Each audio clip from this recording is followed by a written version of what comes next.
बिस्मिल्लाह अल्हम्दुलिल्लाह वस्सलातु वस्सलामु अला मन ला नबिय बाद अम्मा बाद। आदरणीय दाई भाइ दिदी बहिनीहरू हो,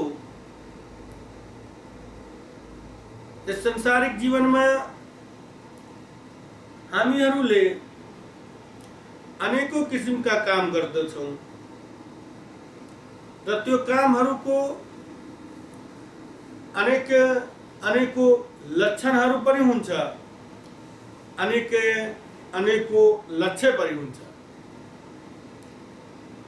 अर्थात् हामीले जुनसुकै पनि काम गर्छौँ त्यसको कुनै न कुनै उद्देश्य हुन्छ।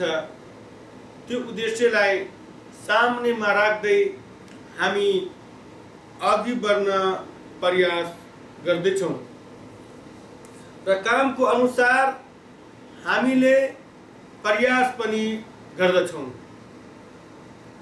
संसारिक जीवनमा हामीले शुभ अशुभ कामहरू कहिले आफ्नो लागि त कहिले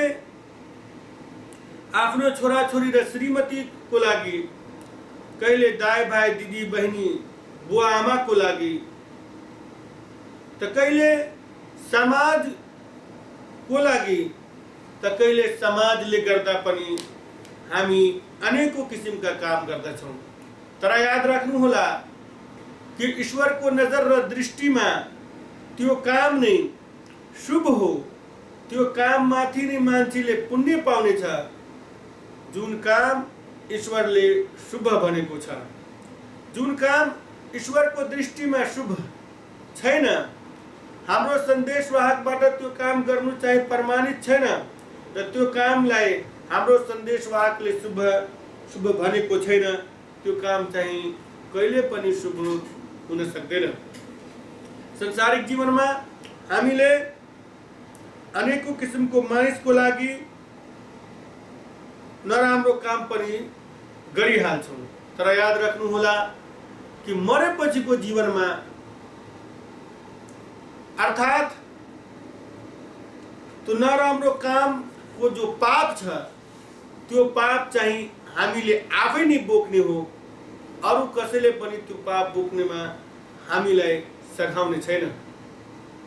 त्यसले गर्दा हामी कुनै पनि काम गर्दछौँ, शुभ काम गर्छौँ, त्यसको पुण्यबाट हामी नै फाइदा उठानेछौँ। अशुभ काम गर्छौँ र त्यसको पाप चाहिँ हामीले आफै नै बोक्नेछौँ। त कहिले पनि कदापि यो कुरा अरूको लागि नगर्नुहोला, अर्थात् पापको कुराहरू अरूको लागि नगर्नुहोला। संसारिक जीवनमा हाम्रो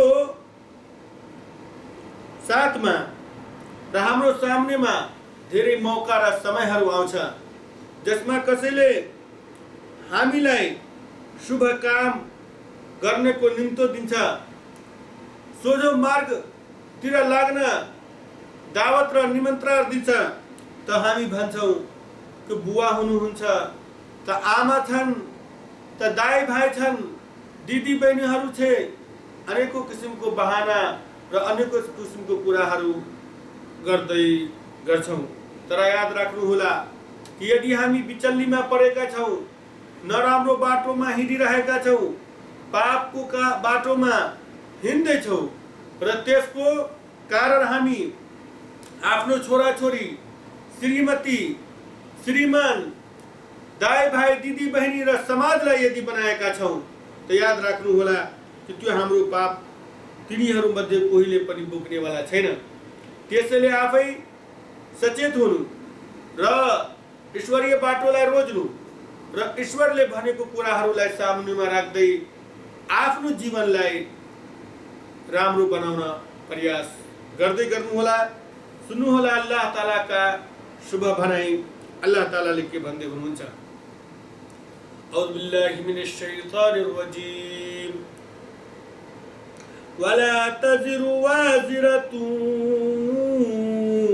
विज़रा उख़रा व इन तदउ मुस्क़लतुन इला हिम्लिहा ला युहमल मिन्हु शैउन वलौ कान वलौ कान ज़ा क़ुर्बा इन्नमा तुन्ज़िरुल्लज़ीन यख़शौन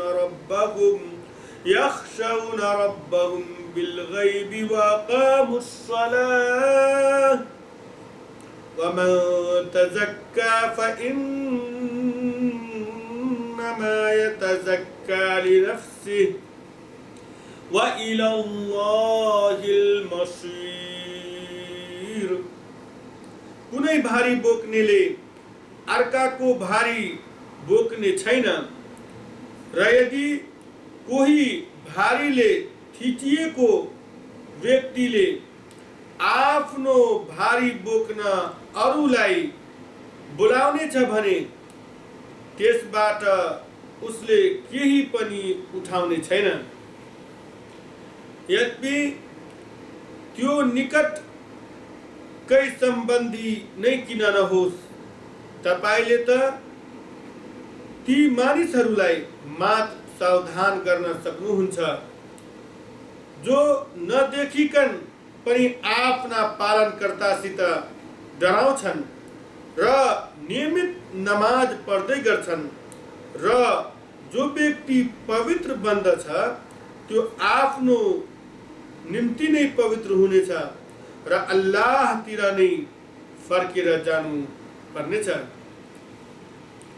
वमा यस्तविल आमा वल बसीर र अन्धो र आँखा देख्ने मानिस समान छैनन्। वलद्दुलुमातु वलन्नूर र न त अँध्यारो र उज्यालो, वलद्दिल्लु वलल हरूर र न छाया र घाम। वमा यस्तविल अह्याउ वल अम्वात इन्नल्लाह युस्मिउ मन यशा वमा अंत बिमुस्मिइन मन फिल कुबूर। र जीवित र मृत बराबर हुन सक्दैन। अल्लाहले जसलाई चाहन्छ सुनाइदिन्छ र तपाईले उनीहरूलाई जो चिहानहरूमा छन् सुनाउन सक्नुहुन्न। इन अन्त इल्ला नदीर, तपाई त मात्र सचेत करता हो। इन्ना अर्सलनाका बिल हक्कि बशीरन व नज़ीरा व इन मिन उम्मतिन इल्ला खला फीहा नज़ीर। हामीले नि तपाईलाई सत्यका साथ शुभ सोचना सुनाउन र डर देखाउन पठाएका छौं र कुनै समुदाय यस्तो भएन जसमा कुनै डराउनेवाला भएको नहोस्। आदरणीय दाइ भाइ दिदीबहिनीहरू हो, यो कुराबाट स्पष्ट छ कि हाम्रो सन्देशवाहक मोहम्मद सल्लल्लाहु अलैहि वसल्लम हामीहरूको लागि सचेतकर्ता बनेर आउनु भएको थिए र अल्लाह तालाले उहाँलाई सचेतकर्ता बनाएर पठाउनु भएको थियो। उहाँले स्पष्ट रूपमा सबै कुराहरू हामीहरूको समक्ष पुर्याइदिनु भएको छ र याद राख्नुहोला कि हामीले जे जति गर्दछौँ त्यसको पाप वा पुण्य हामीले आफै नै भोग्नेछौँ। त्यसैले हामी सोझो मार्गलाई रोजौँ। दाइ भाइ दिदी बहिनी बुवा आमा र समाजले गर्दा पापको बाटोमा नलगाउँ, पापलाई नरोजौँ र आफू पवित्र बनौँ र पवित्र बनेर ईश्वरको भक्त बन्दै ईश्वरको बाटोलाई अपनाउन प्रयास गरौँ। किनकि ईश्वरीय बाटो नै अल्लाहको सन्देश र अल्लाहको भनाइ नै हामीहरूको लागि काफी छ र त्यो नै हामीलाई यस संसारिक जीवनमा पनि र पछिको जीवनमा पनि फाइदा दिनेछ। अल्लाहसँग मेरो प्रार्थना र दुआ छ कि अल्लाह तालाले हामीहरूलाई सोझो मार्गमा सदा सर्वदाको लागि लगाइदियोस् र यो जीवनलाई पनि र मरेपछिको जीवनलाई पनि शुभ जीवन बनाइदियोस्। आमीन व सल्लल्लाहु ताला अला नबी मुहम्मद व बारिक व सल्लम तस्लीमन कसीरा।